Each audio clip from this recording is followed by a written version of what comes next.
Next question میں پوچھا گیا ہے کہ مونٹیلیوکاسٹ کامبیویئر یعنی انہیلر سے ہٹ کر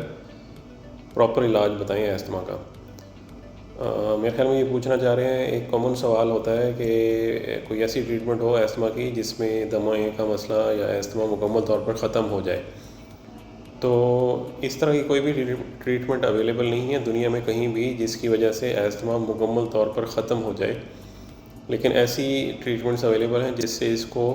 مسلسل یا مکمل طور پر کنٹرول میں رکھا جا سکتا ہے، اور یہی استھما کا علاج ہوتا ہے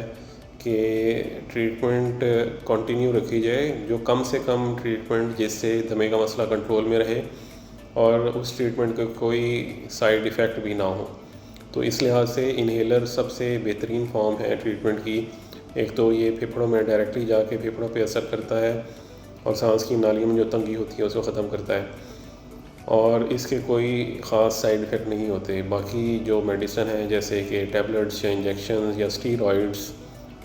ان کی وجہ سے معدے کا مسئلہ، شوگر، بلڈ پریشر، ہڈیوں کی کمزوری، فریکچر اور اس طرح کے دوسرے مسئلے ہو سکتے ہیں۔ تو اگر آپ کا دمے کا مسئلہ انہیلر لینے سے کنٹرول میں رہتا ہے تو انہیلر آپ کو جاری رکھنے چاہیے، یعنی جو کم سے کم ٹریٹمنٹ ہے اس کے ساتھ دمے کا مسئلہ کنٹرول ہے تو اس کو کنٹرول میں رکھ کر، یعنی ٹریٹمنٹ جاری رکھ کر اس کو کنٹرول میں رکھنا چاہیے۔ اگر دمے کو پراپرلی کنٹرول میں نہ کیا جائے تو اس کی وجہ سے پھیپھڑے پرماننٹلی ڈیمیج ہو سکتے ہیں۔